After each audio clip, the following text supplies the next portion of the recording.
समस्त को praise the Lord.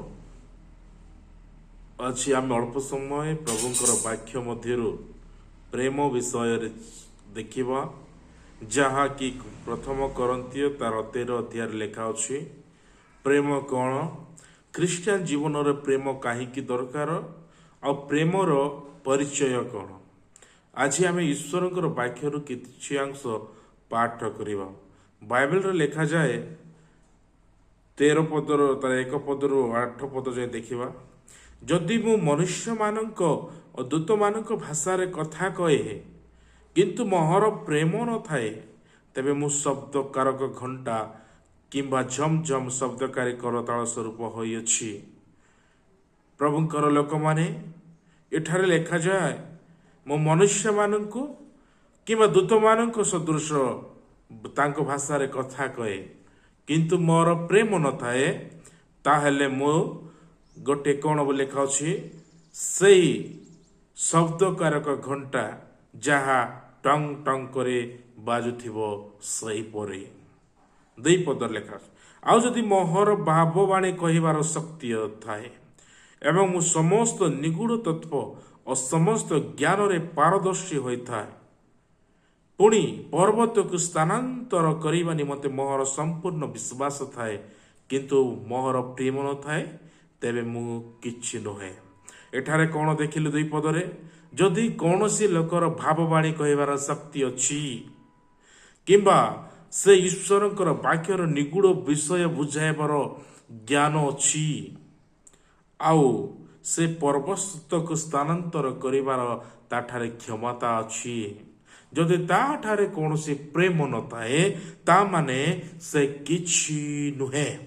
Bible प्रकाशन करुछंती। Praise the Lord. 3 पद लेखा अछि। पुणी जदि मु दरिद्र मानक भोजन कराइबा निमंते मोहर सर्वस्व वितरण करे, पुणी जदि मु मोहर शरीर को दग्ध हेबा निमंते समर्पण करे किंतु मोहर प्रेम न थाए, तेबे मोहर किछि लाभ नाही। बाइबल संपूर्ण सठिक भाव में कहे, जदि मु दरिद्र मानक दान करी से मानक भोजन पान करने मोर जहाँ अच्छी सर्वस्व विक्रय करी, किंतु जदि सेटारे प्रेम नाही ता माने किछि नाही। बाइबल स्पष्ट भाव में एठारे कहउछंती। पुणी प्रेम कौन अटे? 4 पद लेखा जाए, प्रेम दीर्घ सहिष्णु। दीर्घ सहिष्णु कहले एहा दीर्घ समय से सह्य करे। से कौन करे? प्रेम दीर्घ सहिष्णु अटे। के कहिला से सांगे सांगे से क्रोध करे नाही, तामाने से धैर्य सहकारे प्रेम रे रहे। जहाँ प्रेम अटे, प्रेम हितजनक। प्रेम कहले अन्यर क्षति चाहे नाही। प्रेम कहले अन्यर सुख चिंता करे, अन्यर उत्तम विषय चिंता करे, जहा कि आमे प्रेम कही थाउ। आउ प्रेम ईर्ष्या करे नाही। जदि कौनसी व्यक्ति को प्रति आमर प्रेम अछि, दया भाव अछि, ता माने आमे ईर्ष्या करू नाहु।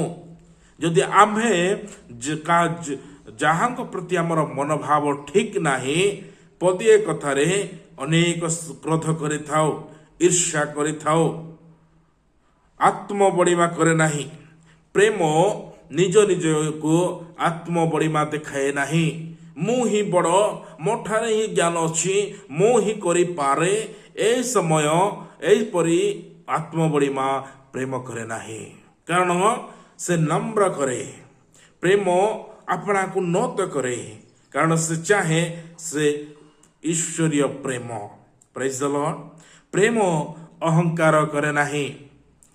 बहुत सुंदर वाक्य प्रभु आम मान को देइछथि। प्रेम कौन करे नाही? अहंकार करे नाही।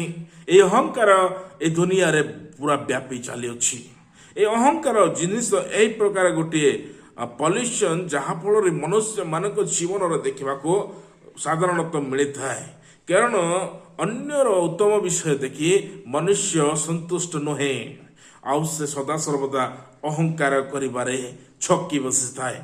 किंतु जे माने ख्रीष्टंकर प्रकृत रे ख्रीस्टियान बोली भावंती, ख्रीष्टीय विश्वासी बोली भावंती, से मान कोठारे ए सब गुण न रहिबार उचित। Praise the Lord. अहंकार न करिवार अछि ताहा आमे बाइबल रे देखिबा पारुछु। 5 पद लिखा जाए, अनुचित व्यवहार करे नाही। प्रेम का प्रति अनुचित जहा जो विषय रे आमे माने कहे न कहिबा कत ताहा कहि पारिबा नाही। प्रेम ताहा करे नाही। प्रेम स्वार्थ चेष्टा करे नाही। प्रेम कौन करे नाही? स्वार्थ चेष्टा करे नाही। निज ही निज विषय आका देखे नहीं। अन्य मानक प्रति मध्य से दयावन भाव रखे। अन्य मानक प्रति मध्य से चिंता करे। प्रेमर एहार परिभाषा अटे। Praise the Lord. प्रेम विरक्त हुए नहीं। प्रेम जदि अच्छी कहा प्रति विरक्त हुए नहीं। अपकार स्मरण रे रखे नहीं।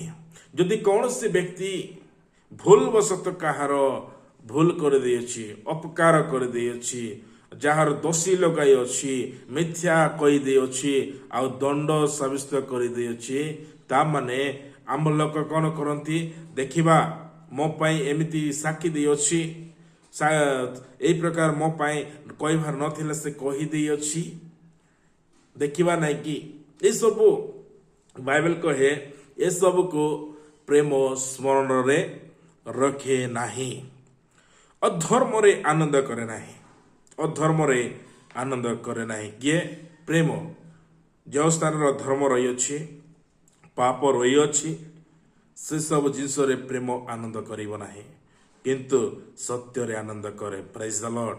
जहा सत्य, जिसु सत्य, ताहा ठारे आनंद करे। समस्त सह्य करे। समस्त सह्य करे।